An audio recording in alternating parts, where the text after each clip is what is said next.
Rings of Power, the second season. Where does one begin? After episode 3, I described it as trying to find the best angle to stare at a bucket of piss. Now that the season's over, I must say that's a foolproof way of putting it. This show's so fun to slap around, it's like mixing UFC and Mario Kart. I didn't know I needed it. What did Shooter McGavin say could draw a crowd? A golfer with his arm growing out of his ass? This show retains every single issue it had when the first season hit in 2022, and the newest argument for shithead shills is that it's not as bad as season 1. That's the argument, and the crowd went mild. So what is wrong with it? Well, the second season continues to live off nostalgia for Peter Jackson's Lord of the Rings trilogy. It certainly doesn't like to reference the ass Hobbit movies. No, it sticks to the good stuff, because there's nothing like reminding an audience of something better than what they're watching. It's a shit rewrite of Tolkien's work with what feels like 8,000 characters who are either swapped out for versions ordered from Temu and follow the same essential plot threads from The Lord of the Rings, or they are made up for the show and have absolutely nothing to do with the trilogy at all, making it a billion-dollar fan fiction. Need a Hobbit? Well, they can't use those, so how about a Harfoot? Need Gandalf? Well, he shouldn't exist yet either, so how about the guy they call, I shit you not, a Grand Elf? Need a story? Well, the Hobbits were friends with Gandalf, so why not pair the Harfoots with Grand Elf? Need dialogue? Why not gargle marbles and have an autist recall Frodo lines from memory?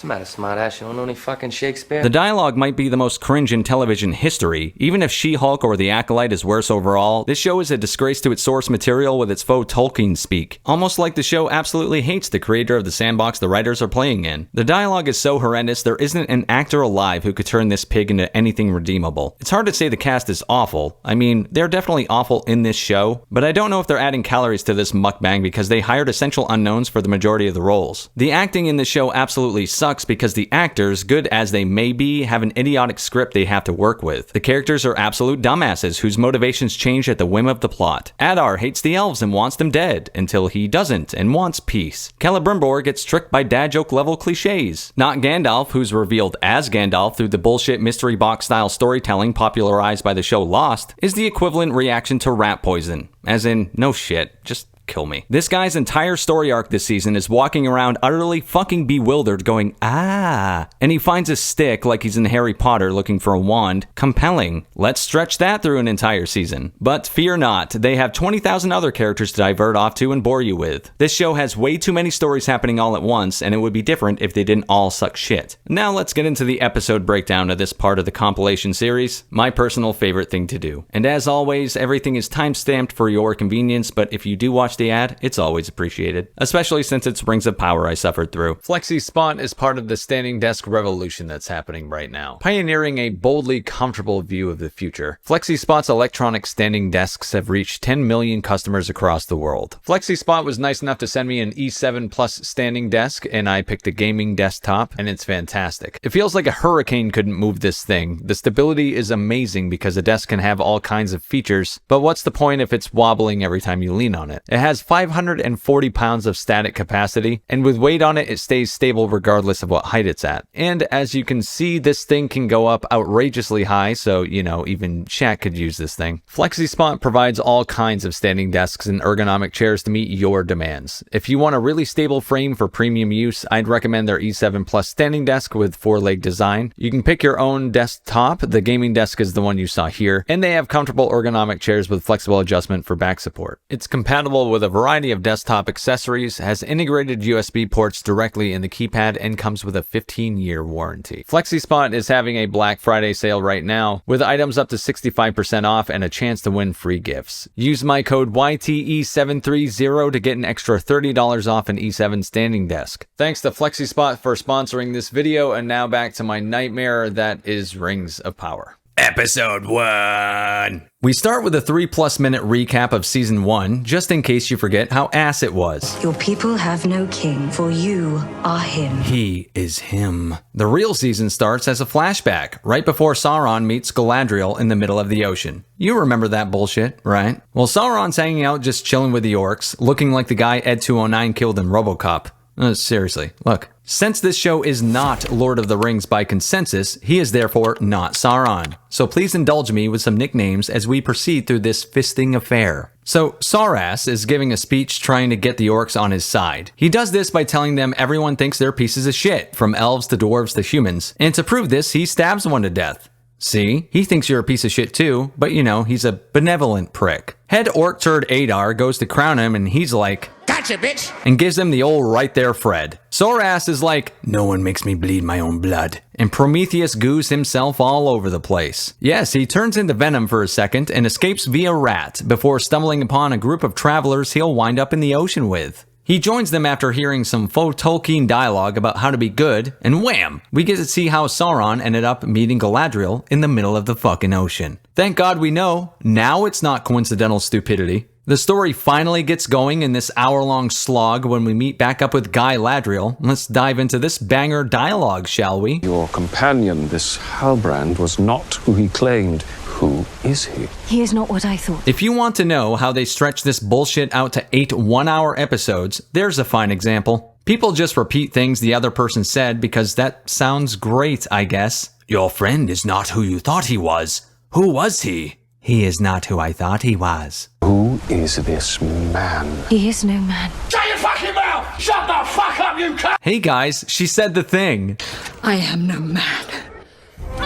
She finally admits he's Sauron in the way Morfydd Clark does, beady-eyed and speaking through her teeth. Like the girl boss she is, she takes absolutely zero accountability for what she's done and immediately blames Elrond for this in a 6 degrees of Kevin Bacon kind of way. This dipshit would have absolutely still arrived in Rivendell with Sauron whether Elrond succeeded in making amends with his dwarf friend or not. Yes, this character, because like everyone in this show, she is the classic character in name only. This Guy Ladriel continues to be the typical modern-age insufferable bad boss bitch trope that gags the life out of any production. The show magically switches the role of culpability to Elrond, of course. Instead of throwing dipshit bad bitch in her cell for being a moron who's put the world in danger, it's up to Elrond to disobey his king and escape with the rings, diving down a waterfall like he's Arnold escaping the Predator. But not before Galadriel, dumbass extraordinaire, tells Elrond he must obey his king, even though she just spent the first 5 minutes of this refusing to obey a simple order of telling the fucking truth. A sign of great writing. The character does what the plot needs them to instead of sticking to the principles that define their character. Is she a girl boss? Absolutely, until she isn't because the story needs her to tell Elrond to obey his king,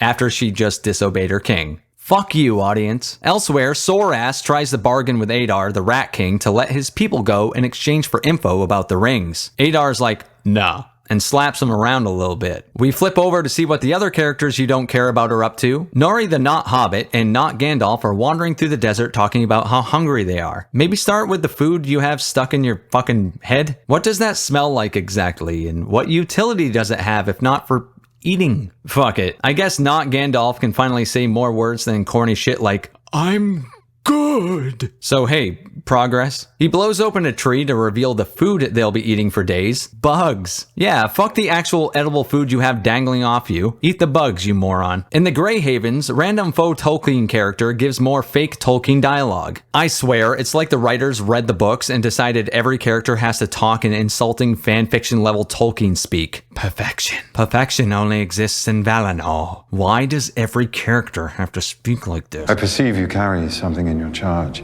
Something louder than the sea. Yes, yes. Give me that ass dialogue. Yes. Elrond seeking help from an older, wiser elf. We know this because Guy Ladriel is narrating it because she knows. Because of course she does. And much like last season, the only redeeming scenes are his interactions with another character. Elrond, I have come to coax you willingly. What?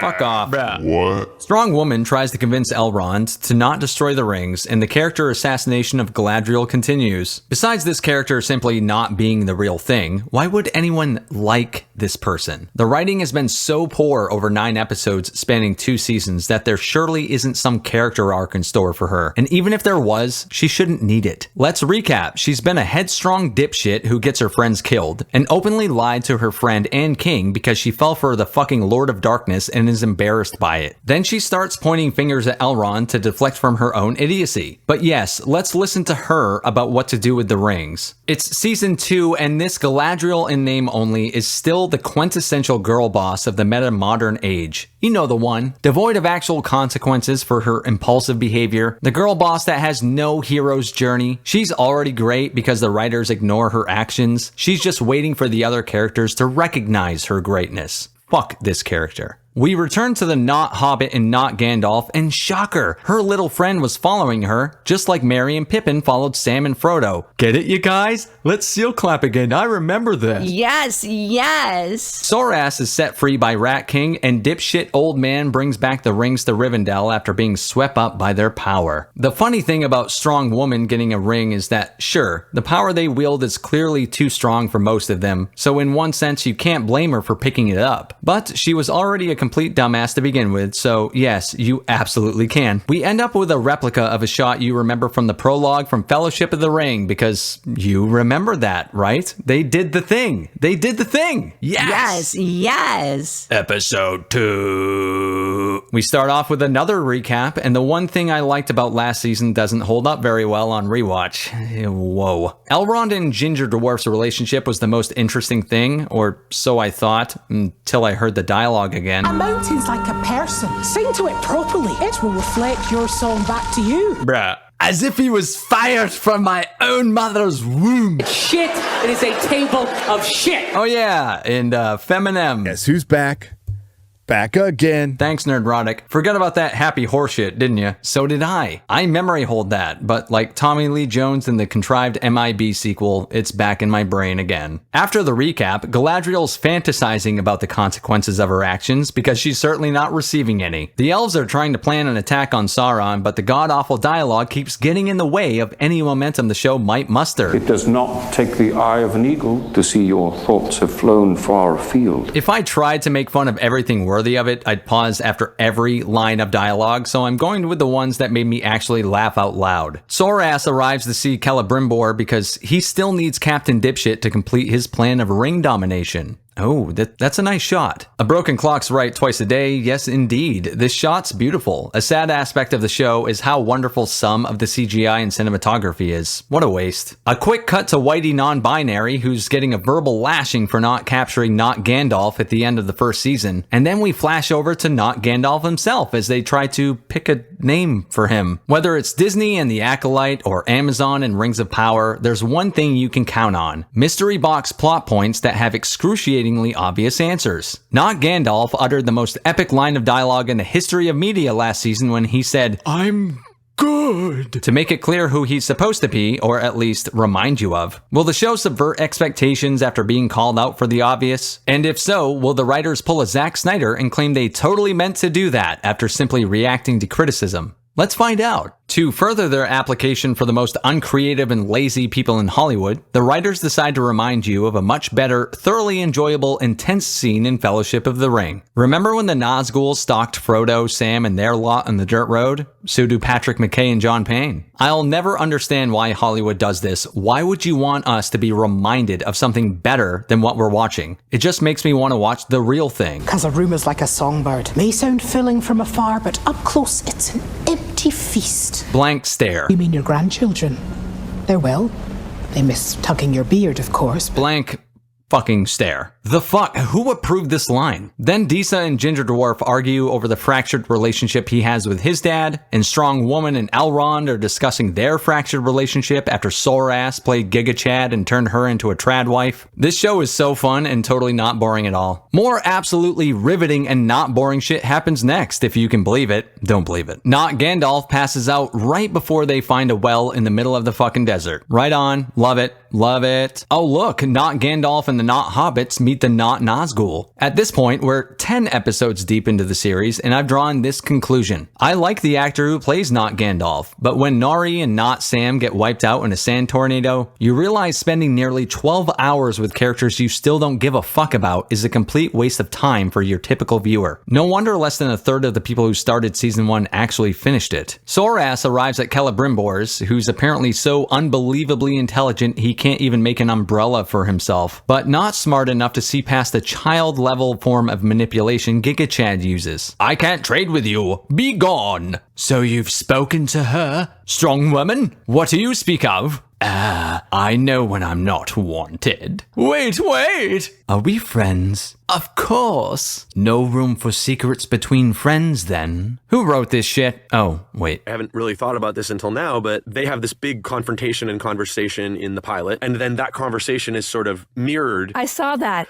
Cool, great. I'm glad. I don't think I did until just now. This guy is a straight bitch who's gaslit and fooled by Sauron in the clumsiest way possible. Soras endears himself to Cal's ego, and to be fair, the acting is pretty solid in this scene. It's just like everything else in this show, let down by the writing. It's childish in nature and clumsily strung together to get the characters where the writers need them to be. And then this. The Lord of the Rings.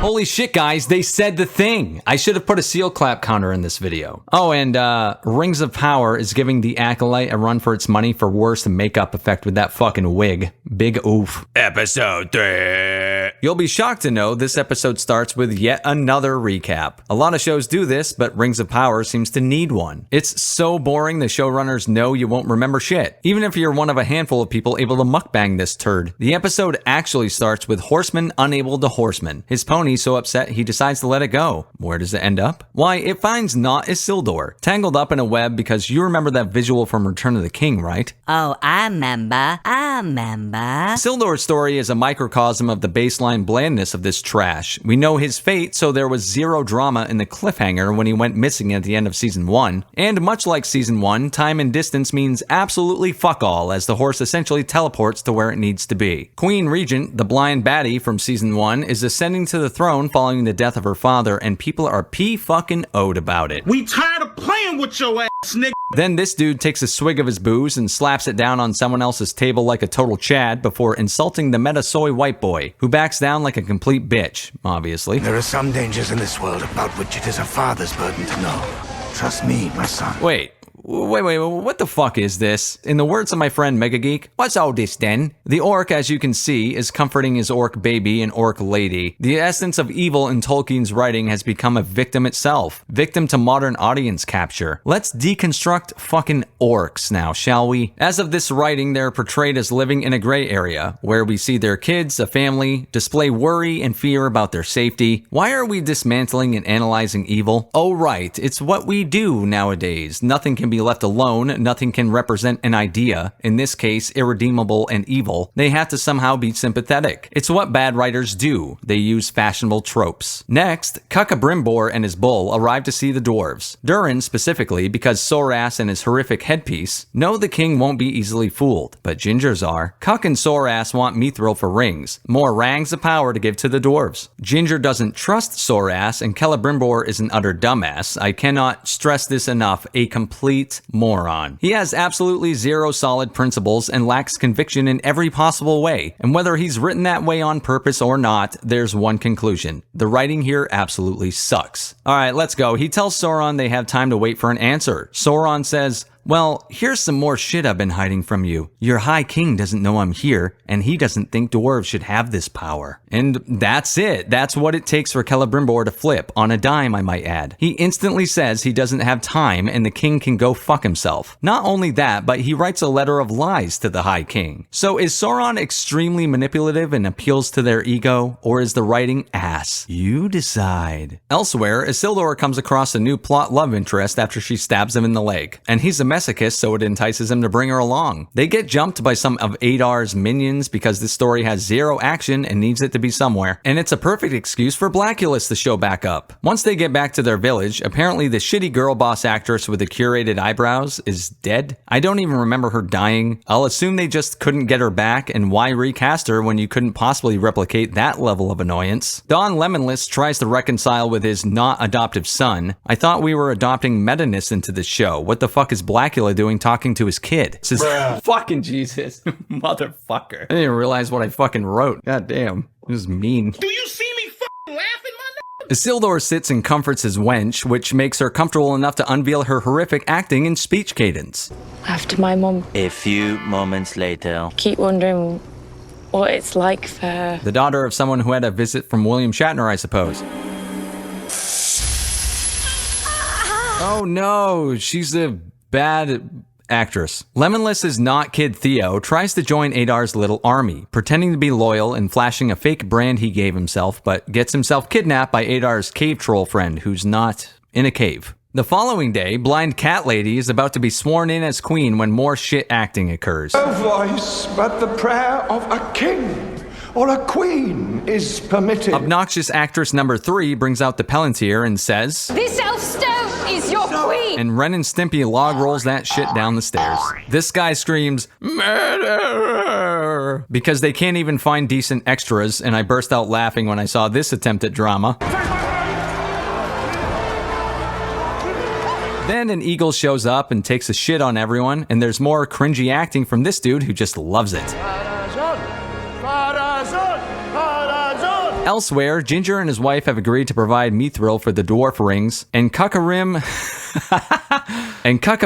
and Sorass are winding them up as we speak. End of episode 3. Thank the fucking Lord. Episode 4. Oh, shit. Here we go again. Oh hey, another recap. Yes, yes. Must we go to war again? They thought I'd need a reminder they turned orcs into fucking victims, I guess. Yeah.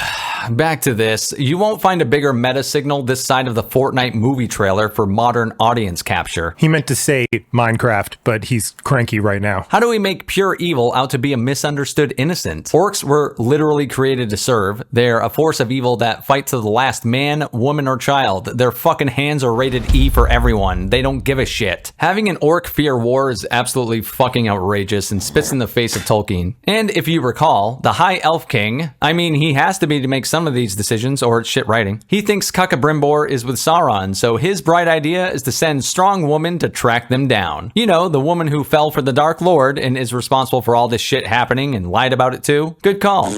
So here we are. High King doesn't punish anyone ever for disobeying him because Strong Woman and Lieutenant Dan are leading an army to the land of oregano to catch Sorass. This show is consistent as fuck with characters who are inconsistent dipshits. We shall need an archer, 2 swordsmen. I trust you can recommend a set. Oh, you mean like Aragorn, Boromir, and Legolas? I remember Legolas. Trust me.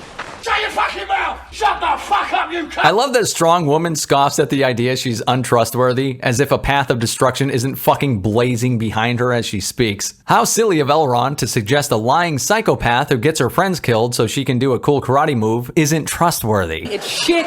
It is a table of shit. Hey, remember that scene in Two Towers when the Fractured Fellowship was running across the field in a wide shot for a montage? Well, here's a shittier version of something you love. Awesome, right? $1 billion production to cosplay is something that cost a fraction of it. Very of the times. The stunning and brave group of diverse elves stunningly and bravely come across the broken bridge, to which Strong Woman declares, "No earthly force could have done this. This is the work of Sauron." Yes, no force on earth could break that bridge. No cave trolls could do it. No explosives that have been shown to exist and used on them. Not giant fucking eagles if they wanted to. It must have been the guy you're looking for. You absolute fucking moron. I love that she's wearing the ring too. They don't really know what it's capable of or the power set it has, so it's best to take it into the potential heat of battle instead of leaving it safely in Rivendell. I absolutely love to hate this show. Instead of damaging the brand, all it really does is strengthen the actual Lord of the Rings books and movies. Thanks, Bezo, you bald bitch. They spend minutes of runtime going back and forth about where to go now that the bridge is out. Thwarted by one fucking bridge. They don't have a rope or anything for these warriors. The same kind of warriors who Galadriel led up the side of a fucking mountain in the first episode of this series, but shit, this bridge will be the end of you. This company will not take counsel from that trinket.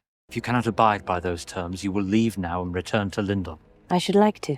Then why do you not? Because I do not wish to see any of this company slain. Rewind, replay, like the company you didn't care was slain by a cave troll, right? Does anyone need more examples of why this character absolutely sucks ass? I'm starting to believe Galadriel might be the most insufferable, horribly written character on television. Please drop a comment with someone worse if you don't think so, but there's more to come. I'm coming. I'm just gonna come as hard as I can. And now we return to more characters you hate.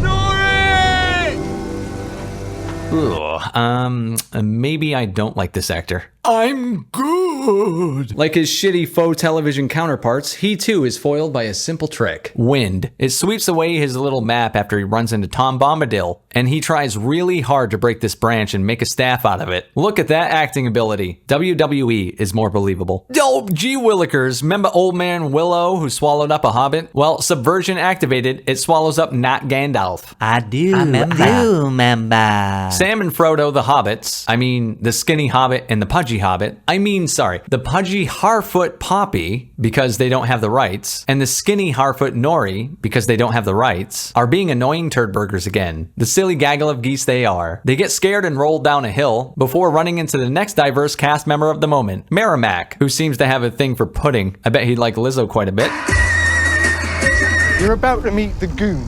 There's 4 rules. Never look the gooch in the eye and never call her the gooch. Got it. Merrimack the diversity hack brings the not hobbits to his Lost Boys village from the movie Hook. Ain't no shot. They actually put a poor kid with Down syndrome in here for the ESG fist bump. Oh my god, leave this poor kid alone for God's sake. Now, I'm really mad. Then they meet Merrimack's someone. This is the quintessential scene that really showcases what they were aiming for in season 1's propaganda. I mean, advertisements. Diversity. You got your whites, you got your blacks, you got your Asians, you got your Down syndrome. What the fuck? Well, at least it's reflective of the world we live in, right? This fantasy European lore has been modern westernized to shit. So, reflecting reality, as Amazon claims to be doing, you'd think half the people would be obese, since that's actual reality. Let that sink in, that this is neither the high fantasy it's supposed to be, nor does it accurately project anything resembling our modern world. Yes, it's the same old Hollywood bubble-living fantasy we've come to know and despise. Restorers, what were you thinking bringing him here? Nobody's that stupid. You're a steward. Nah, you're this guy. Tyrus, did you just fart? Nari informs them that they wound up here trying to help their giant friend, who they actually say... Like an elf? Bigger than that. Oh, so he's a great big grand elf. Hey. Fucking Jesus. I want to die. Elsewhere, the not Nazgul is talking to not Saruman about not Gandalf and the not hobbits they've been tracking. God damn this show. Let's get back to Grand Elf himself, shall we? No biggie here, just not Bombadil watching him take a bath. I thought I heard a woman singing. No, Grand Elf, I'm just a soprano. This is reminding me of the 3rd episode of The Last of Us. Gay! What are you? Don't you know my name yet? That's the only answer. What? What the fuck does that even mean? No shit, that's the only answer. So say it. Grandalf asks Bomb a fuck if he'll teach him how to use his powers, and gets specific, asking to wield a staff, and he gets the Harry Potter treatment. You're a wizard, not Gandalf. You don't choose the staff chooses you. Bombadil tells Grandalf that he's meant to face Sauron and the evil wizard, who's definitely Saruman at some point, at some time. He picks up on it real quick too. Great deeds are left to the hands they were placed in. You mean my hands? This fucking genius, looking at a blue sky and calling it blue. The DIE group of misfit minorities are forced into the Barrow Downs by the plot, a place where kings were laid to rest. Characters keep repeating things that another character says as to extend the runtime. I thought I heard. Heard? What did you hear? In a nice throwback to 70s and 80s horror, the black guy gets killed first, and Galadriel announces that these are Barrow Wights, which means she must have run into them before, which means she must know how to fight them probably. They're impervious to our weapons. No, it's actually Elrond who knows how, even though he doesn't seem to know what they were. According to law, only the blades with which they were buried will return such creatures to rest. So Galadriel knows what they are, but doesn't know how to fight them, and Elrond doesn't know what they are, but knows the lore on how to kill them. Okay. I love how Galadriel casually turns her back on a fidgeting, fisting bunch of ghosts like a fucking artard, and is shocked when they snatch her right up off her feet. Elsewhere, Isildur is looking for Blackulus's not kid, in a scene that's reminiscent of the ability Hollywood used to have, lighting nighttime scenes. It's excruciating trying to watch this show. It's overexposed during daytime, and you can't see a fucking thing at night. It's a television show. If it's night, it doesn't need to be pitch black. Clearly, this isn't reality. It's not even fan fiction. It's fucking hate fiction. So we don't need night to actually be completely dark to the point the audience can't tell what's going on. Look at how the torches light the scene. Wow. Almost like it's both common sense and clever. If only you could say that for all 40 planned episodes of this piece of shit. Yeah, 40 fucking episodes. Don Lemonless finds a dismembered corpse, and when he tells everyone what he found, this woman's just standing there making derp faces like this. Yeah. Isildur gets diarrhea shot into his face, and she's like, looks like they're going north to look for Blackula's not child thanks to terrible actress's advice. Terrible actress wipes the caca from Isildur's brow and gives him a big toothy grin. Flirt. Don Lemonless calls out horrible actress's branding she gave herself, and she's like, Blackula identifies her as a wild man, having duped Isildur with that toothy Captain Kirk delivery, it seems. She's like, I'm a wild woman! And Girls Gone Wild's Blacula's off of her. As they're heading north, still taking her advice apparently, bad guy gave you advice, totally not trying to lead you into a trap, you guys. Better keep going after you discovered she's a villain. This show can't imply a single thing, so Isildur has to describe exactly how he was duped because the showrunners think that little of the audience. She asks, would you rather I died in Mordor? To which he'd have every right to say, yeah, actually, you little treacherous piece of shit. It would be totally appropriate to pull a Cody Rhodes on her. I hope you fucking die. But he simply says, let me think. And this lying turd has the audacity to be appalled by his answer. Along with the seal clap counter, we should count how many times it's relevant to say this. These characters absolutely suck and are written like shit. As they keep on moseying, treacherous wench says that she could walk better if her hands weren't cuffed. Solid argument, dumbass. The cuffs also provide about 2 feet of slack, so I'm sure they're doing a really good job. Once again, Isildur gets caught in a sticky situation. Gee, I wonder if this character who plays an integral part of the Lord of the Rings is going to die here. The tension is palpable. Blackula and Isildur get sucked down the earthy toilet, and the harlot decides to try and save them instead of running free, pulling the monster up with a stick. Yahoo. We now return to more characters you don't care about, the not hobbits. What have they been up to? Well, they're tied up with their new diverse friend, telling the Stewer Mama that, hey, it's totally okay you're gonna leave us to die. That's exactly what Harfoots do to people they find useless. They mention Sadok Burrows, a name that triggers Stewer Mama to untie Nori and show her this. Yes, that's the Shire. But they can't call it the Shire, so it's not the Shire, it's the Suzat. Fuck! Rings of Power simultaneously longs to be a part of the bigger world, while telling you this is an original tale that Tolkien couldn't write. Or maybe he didn't write it because he didn't write shit. So basically, the Shire is now Jerusalem for not hobbits. It's like a tall tale sanctuary for them to seek their safe space. A holy experience of being able to burrow into the ground wherever they want. That's what Nori and her people were doing, and she didn't know it. Mosesing through the lands, trying to find their sacred one. The fuck? Didn't Tolkien hate this kind of shit? Nori is simultaneously shocked at the news about the Shire. I refuse to call it the Suzat because I'm not under contractual obligation to be cringe. She's shocked at this news while also apparently having knowledge of it. She's like, oh, the Shire. Wow, that's so crazy. That explains a lot. And then a moment later talks like she was aware of it the whole time. Yeah, we never found the Shire. How unfortunate. So we just kept wandering. However the fuck she'd be saying that. Much like Elrond having no clue about the Barrow Wights while simultaneously knowing the lore, the writers make sure each character is an internally contradicting disaster. The Not Nazgul decide to drop into the home of the Lost Boys, and Mama Stewart walks up to greet them. And the Not Ghoul is like, and backhands her ass into the dirt. Then he fucking extends his hand to help her up and is shocked that she doesn't want to take it. What the fuck? Alright, we need a seal clap counter, a this is written like shit counter, and a what the fuck counter. One of them asks, do you know why we wear these masks? And then basically goes, well, you'll find out.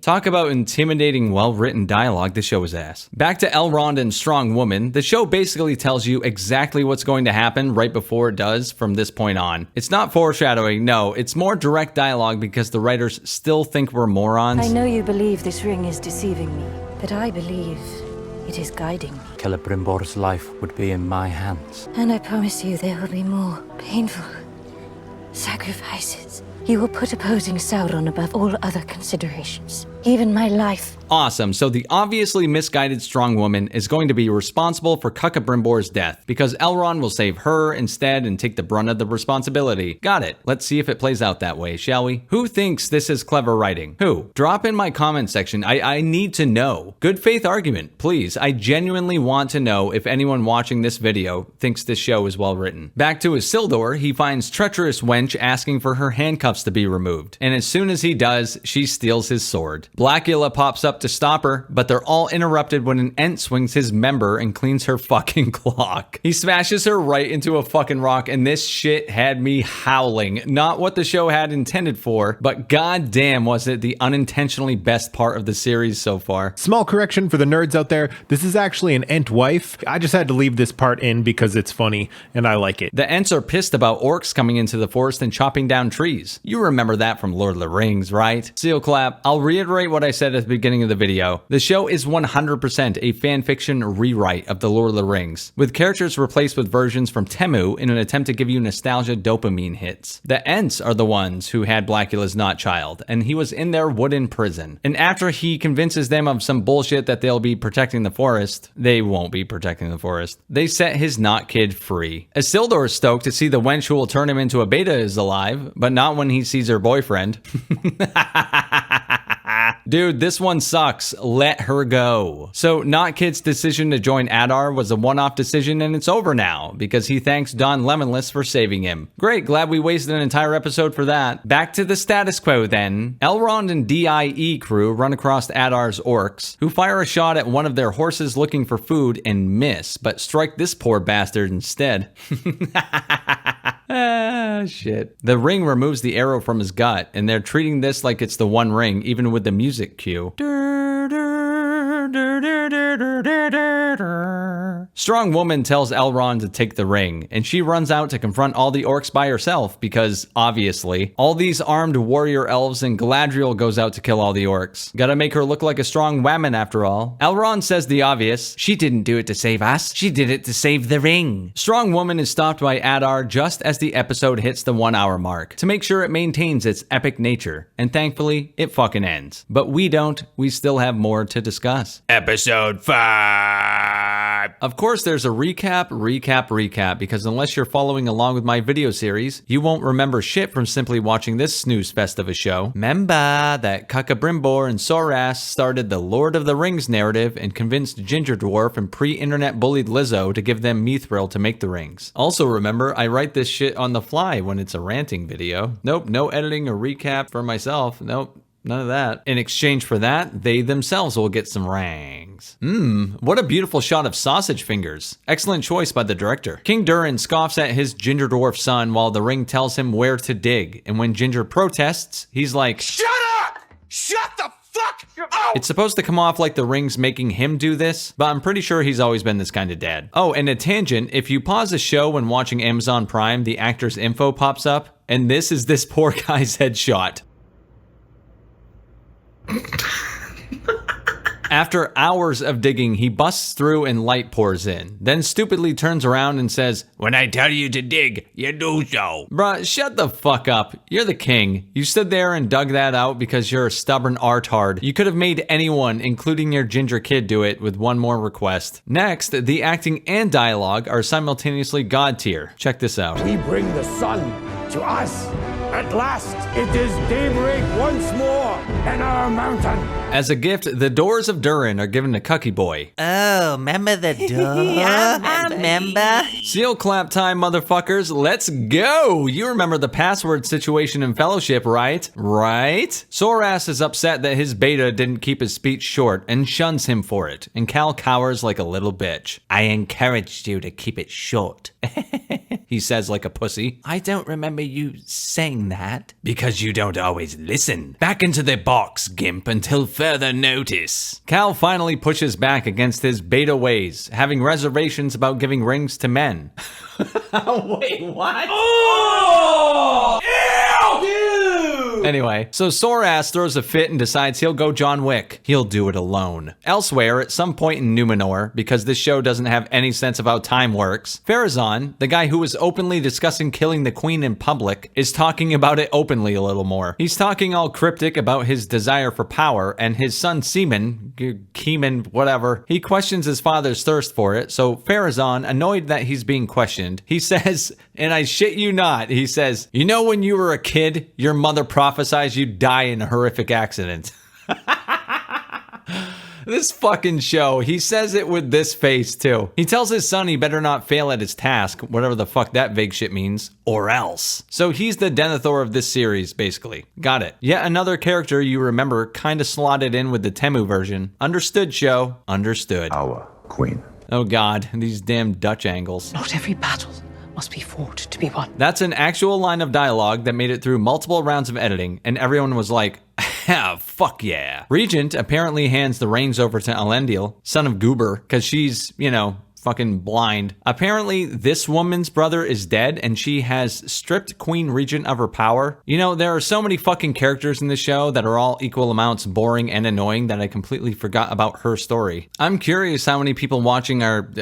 no one's watching. Back in Cuckboy's BDSM chamber, he watches in horror as Soras starts work on the 9 Rings for Men, while we have to listen to horribly sound mixed narration of his letter to the High King, lying his ass off. Back in the caves, Dee says a Crystal's girl, god damn it, and buys a crystal ball thing for her daughter, stripping Ginger Dwarf of his hard-earned cash like a housewife. Sure as shit, it gets knocked out of her hands because she's a clumsy one, you see, and it rolls down a path she's apparently never seen. Wait, so in this densely populated area of the caves where she lives, she's never seen this area before, ever. How convenient. To find the ball, she screams like a banshee. Middle-earth is changing. Its limbs are stretching. Its bones creaking. The fuck? Its balls creaking. King Durin decides to hand out all the rings to the dwarf realms before being confronted by Ginger about the great ancient evil lurking below Khazak Doom. The Belrog, obviously, because... You remember the Belrog. I remember. Durin tells Ginger that there is no danger as he clutches the ring. It's amazing how quickly these things start to be a problem. At what point did they have time to be seducing anyone with their power? People were suspicious immediately. But this show doesn't imply shit. It explicitly shows everything because the idiotic writers think the audience is stupid and not them. Back to Soras, a bunch of items in the boiler room start getting thrown around like Kevin Bacon's arrived as the Invisible Man. An anvil gets dropped Looney Tunes style, and someone literally gets attacked with a fucking hammer.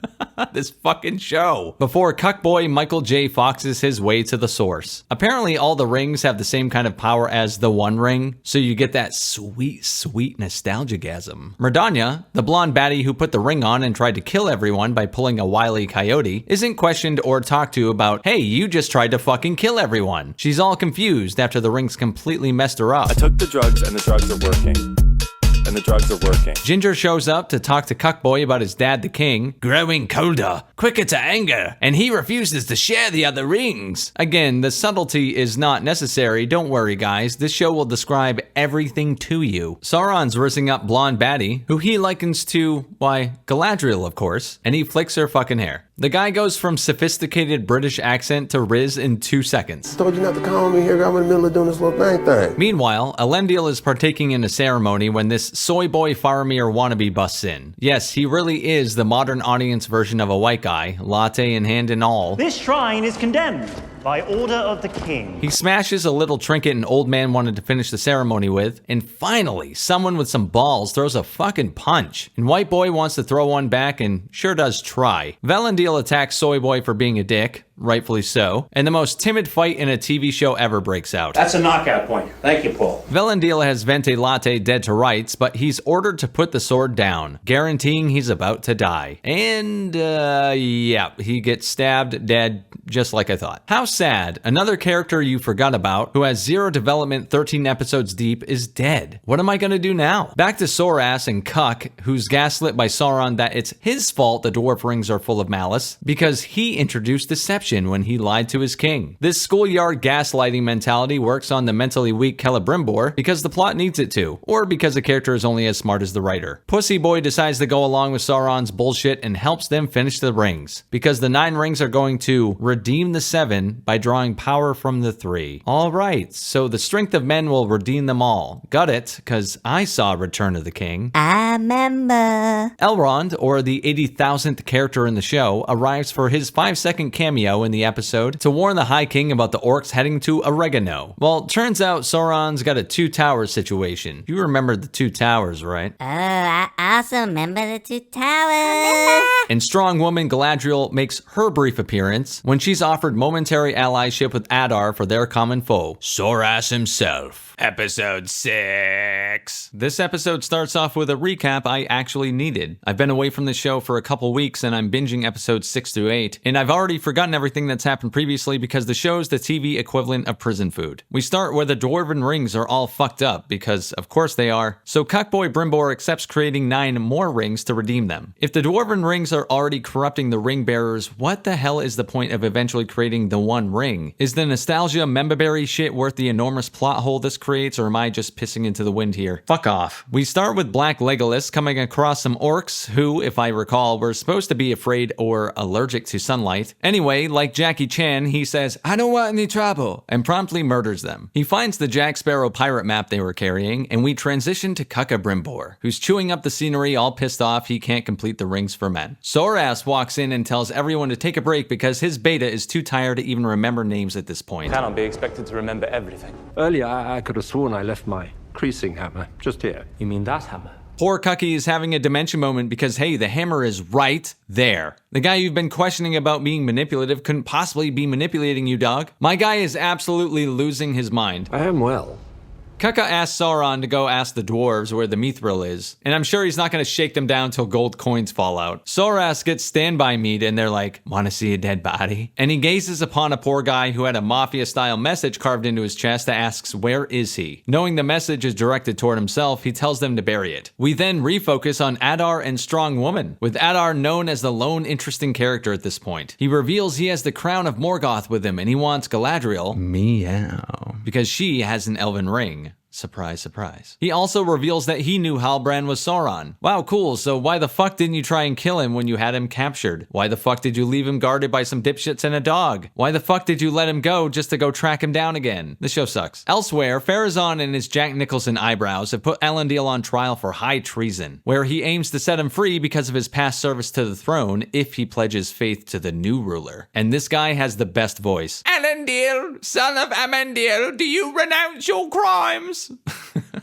He renounces his crimes, but when it comes to honoring the new king, he promptly tells them to eat shit. Now, let's bounce to the 20th character we're following. Not Gandalf and Bomb Bombadil, who's trying to teach him how to be a wizard, Harry. Oh shit, quick, let's jump characters again and go back to the not hobbits. And they're making poison darts by squeezing the life out of a snake. Fuck yeah. White Lizzo and Diversity Nobbit are falling for each other. Duh. Yeah, so let's jump back to Not Badil and Nondalf, where Tom Badil has taken him to Ollivander's wand shop to find his staff. Jesus Christ, so Not Gandalf's arc this season really is the first Harry Potter book. Nondalf pleads that he has to go find Nori or they'll die, and god damn it, the next line will annoy the piss out of you. Many that die deserve life. Some that live deserve death. Who are you to give it to them? Okay, so one of the best Gandalf lines wasn't even his. He stole it from fucking Temu Bombadil. This smack in the face to the fans, all for a "he said the thing" moment. Get actually fucked. Then Tom Bombadil pulls a Batman and disappears. So that's what that feels like. Back to Sauron, who is indeed shaking down the leprechauns for gold coins, and he says the thing. To help build platforms, mine shaft, or perhaps Khazad-dûm would prefer something more precious. Man, this show is the best at reminding you of better media. King Durin tells Soras he won't be getting his Lucky Charms, and after he departs, tells the prince with war approaching on Middle-earth, he's actually going full Tony Stark and will be an arms dealer for Mithril. King Durin's ring is possessing him the way the One Ring does. So again, I ask, what the hell is the point of creating the One Ring when each one is doing the same thing? Oh right, for the sake of nostalgia at the expense of the story. Father, take off the ring. I will not. It is mine. Belongs to me. Oh, he said the thing. He said the thing. Seal clap. Disa tries to convince her husband he needs to rally his people against the king, but he disagrees in some campy-ass acting. I still see my father, lost and far away, yes, but he's still in there. Back to Elendil, who refuses to accept the offer of grace in exchange for loyalty. He repeats the best line in the entire series. The sea is always right. The sea is always right. Fuck yeah. This show just gets better and better. How about this? And it's not even out of context.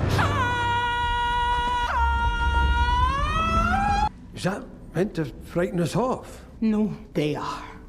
Okay, so she's the fucking Dark Knight. Got it. Back to Elendil, Queen Regent bargains to take his place and be killed at sea instead. But the giant monster that pulls her down refuses to eat her, I guess deeming her innocent? How does that work? Who gives a shit? Am I right? Afterward, Pharazôn uses the Palantir and he's next in line to find out Halbrand is actually Sauras, Bull of the Cucks. Back to Guy, Ladriel, and Adar. She reveals Elrond's plan to invade the city of Region with an army of elves to stop Sauron. And I guess she's decided now that the rings need to be destroyed. What? How and why has she decided that's a good idea? Obviously it is, but she was fervently against it up until this point. And she switched because reasons? Surprise, lady. Adar wanted you to reveal all this stuff. Haha, you fell right into his trap. Or is it what Sauron wants? Well, Adar says, who cares? And moves the fuck on as his legion marches toward the city. In the city, Kaka turns against Sauron and marches outside, finally coming to his senses. He refuses to finish the rings. But like any good gaslighter, Sauron lures him back in with sweet nothings and a giant chunk of mithril and Thor's hammer to finish the construction. At the same time, the orcs launch their attack on the city. Episode 7. The episode starts in Celebrimbor's delusion as he stares into the beautiful morning light sipping a spot of pee. He's finally allowing himself to create the 9 rings of men, uninhibited by the world around him. He goes Green Mile and sees Mr. Jangles on the floor and gets all excited, whispering, "Oh geez boss, look at that there," to himself, when he's caught by a demanding Sauron who keeps placing sexy orders on him. Come.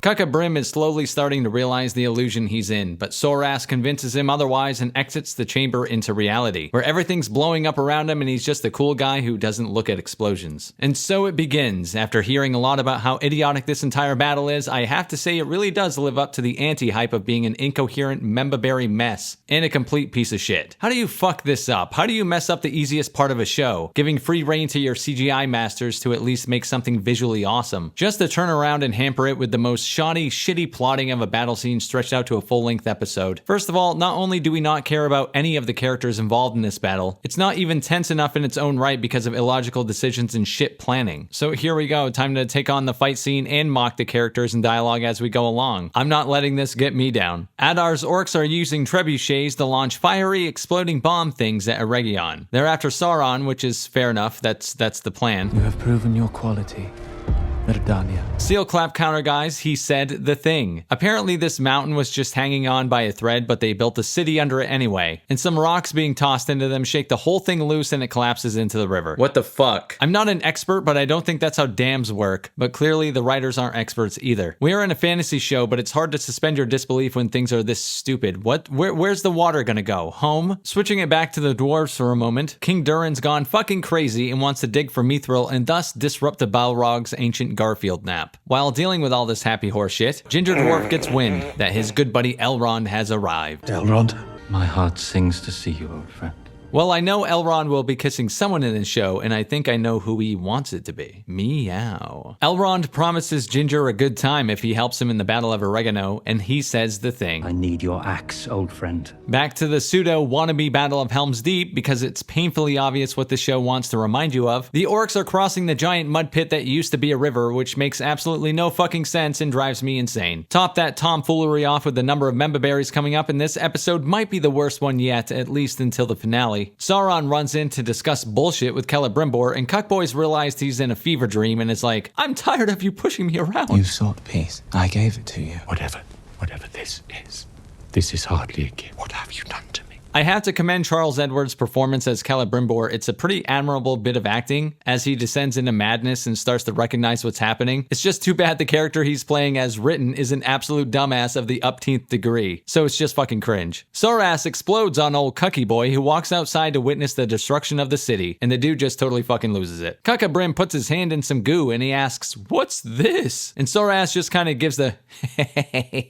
and surprises him with facts. Who's that goo belong to?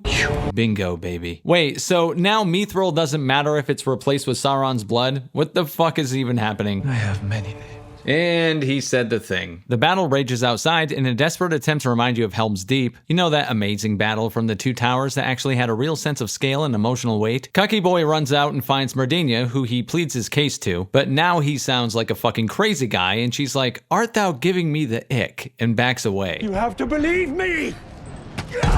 My guy goes nuts trying to convince them that the blonde Dr. Disrespect is Sauron, but he's unhinged, so they're just like, nah. Mordanya grabs Celebrimbor's arm and pleads with him, and he swings demanding she release him. And Sauron takes advantage and force pushes her the fuck off the side of this walkway. Holy shit. This actually made me laugh out loud. She somehow doesn't die from the landing, but basically ends up like Mason Verger in Hannibal and gets slaughtered by the orcs. Holy shit. If you're not laughing at this show by now, you're the target audience. The elves arrive and charge off after the orcs, but Adar reveals their kryptonite. Strong woman all tied up and imprisoned. Then this super subtle and confusing imagery pops up on the screen. All the elves are in the light while all the orcs are in shadow. Not over the top and on the nose at all, it's certainly a glaring admission by the people who run this show that they don't pay attention to their own themes and forget plot elements at the drop of a hat for a memberberry or some blunt force messaging. Orcs are being portrayed in this show as sympathetic. There was an entire section of an episode dedicated to painting that picture. So why are they in the darkness being portrayed as the ultimate all bad as they're supposed to be? Aren't they just trying to get home to their kids? Adar wants Galadriel's ring in exchange for her life, but Elrond's like, nah. Adar, being the worst military strategist in history, explains his buffoonery of a plan. Considering Sauron their joint enemy, he attacked Eregion because every elf within its walls is now under the Dark Lord's shadow. Sure, besides the hundreds that were about to kill your army, that you could try and broker a deal regarding your mutual enemy, this guy is a buffoon. Elrond asks to bid her a farewell, and the music swells and swells into a romantic twirl as he caresses her face and moves in for the kiss.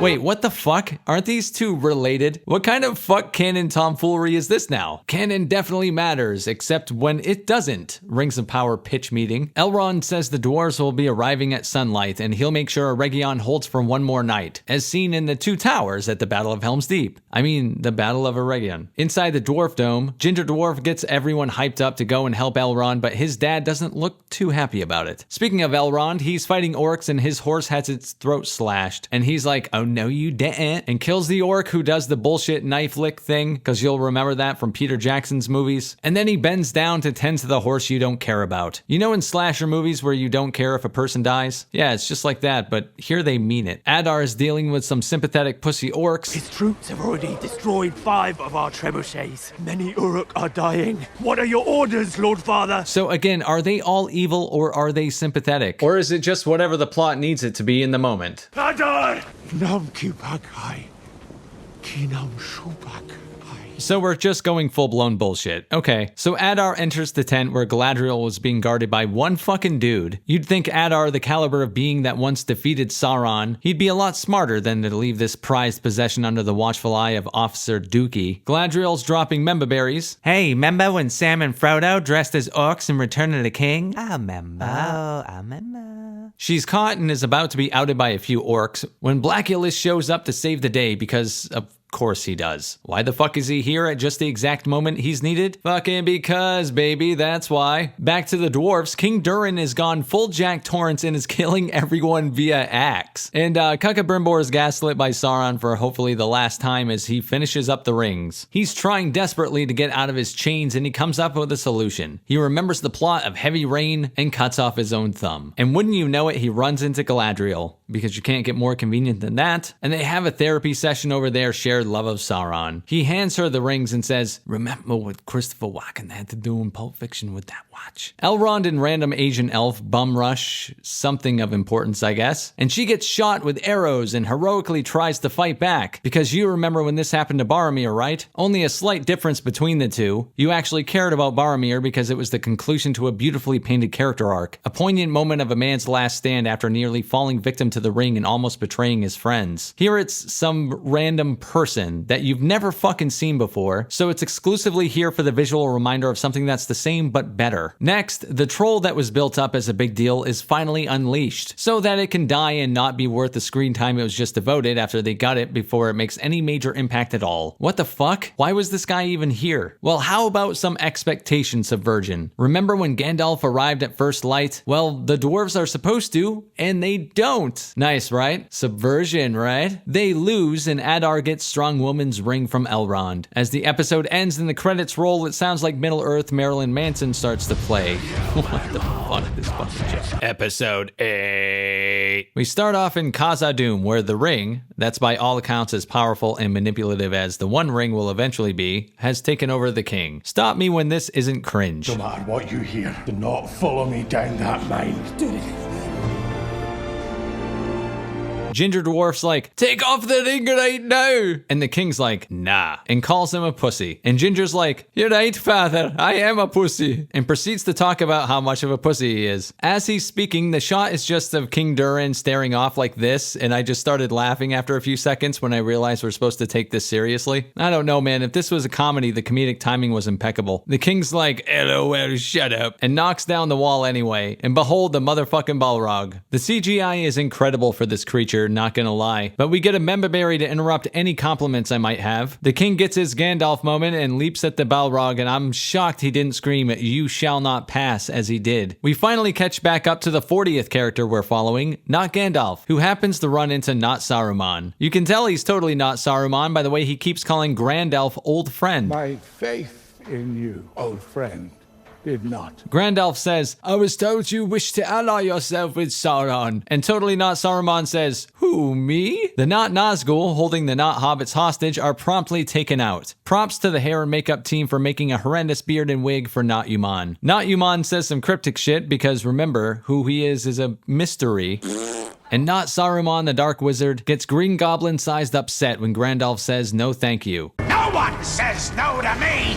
And he tries to crush people with boulders like an absolute savage. Back to another set of characters, Jesus Christ. Pharazôn tells the High Priest that Blind Lady has an ally, Sauron himself. And when this guy speaks, I laugh every time. All so-called faithful are now declared traitors of Westerness. All so-called faithful are now declared traitors of Westerness. Shit gets riled and they're out to get Elendil. What cowardice have I ever shown to make you think I would even consider making safe my own skin at the peril of yours? What cringe have I ever heard that compares to the cringe I just heard? And surprise, surprise, another nostalgia bait unearned character moment incoming. Elendil is handed a sword and he wields it in the same manner Aragorn did in Return of the King. A sickeningly cheap nostalgia moment for an unearned accolade. The moment in Return of the King was emotionally compelling because we had 3 movies leading up to it. It's not just a man raising a sword, it's a major turning point for the character of Aragorn, and the sword represents more than the sum of its parts. In this scene, Elendil gets a sword and it couldn't possibly resonate emotionally the same way Aragorn's did. Here it comes out of nowhere between 2 characters who have zero chemistry or interesting history. It wasn't just a turning point for Aragorn, it was a change of heart and faith in Elrond too. The Rings of Power scene can only exist to remind you of a time this did work in another piece of media. And what kind of film or television making method is that besides a completely fucking stupid one? Oh look, Galadriel slaughtering all the innocent orcs. Back in Eregion, Sauron's torturing Celebrimbor pretty gruesomely, I must say, and cringe. The director of this episode loves hovering on laugh-inducing shots that are meant to be dramatic, so Celebrimbor just hangs there like a fucking dummy and spouts some bullshit. But he also says the thing, Lord of the Rings. And Sauron fucking cries. He cries. What the fuck? Hey, remember that kid who isn't Blackulus's son in Isildur who lost his trifling lady to another man? Well, she comes in to tell him how awesome everything's going, and her line delivery is just incredible. Hagen started laying the foundation a few days ago. When he laid the cornerstone, he asked the gods to keep our love strong as long as the home stood. Her acting might be worse than the show itself. Him and his new woman try and board a ship, but his old buddy is like,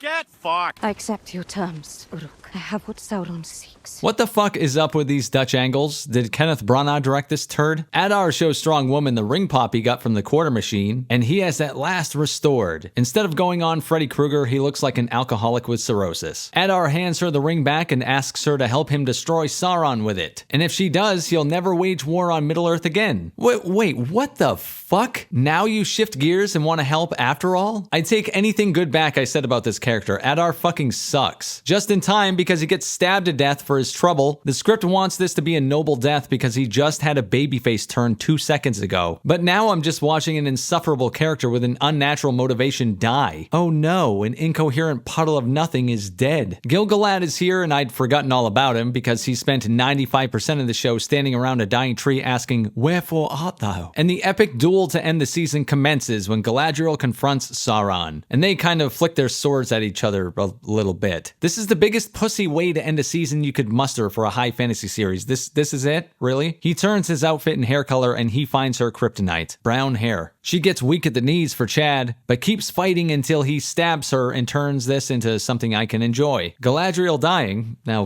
that's a win. She stands back up and fakes the handoff to Sauron and yeets herself off a cliff. You can't make this shit up. She just Robocops herself. Back at Eregion, the dwarves finally arrive to save the day, and Blackula, who was stabbed to death last episode, completely forgets about all that and is totally fine. Elrond and the crew find Galadriel immediately, because of course they do, and they save her, because of course they can. She wakes up and they decide to take the fight to Sauron in 2 years' time when next season drops. And after about 20 utterances of Grandalf, it's finally revealed for the 3 people who will be shocked, this guy is Gandalf. And apparently his buddy wants to join this band of not hobbits out of fucking nowhere. I thought she wanted to see the world, or did we just completely forget about that? Anyway, the plot needs them to split up, so she forgets her original motivations and pivots on a dime to make way for the story to happen. Oh, and not Gandalf finds his stick too. There you go. Fuck this show. He returns to Mom Bombadils, who has the most vanilla line delivery in the show. A wizard does not find his staff. It finds him,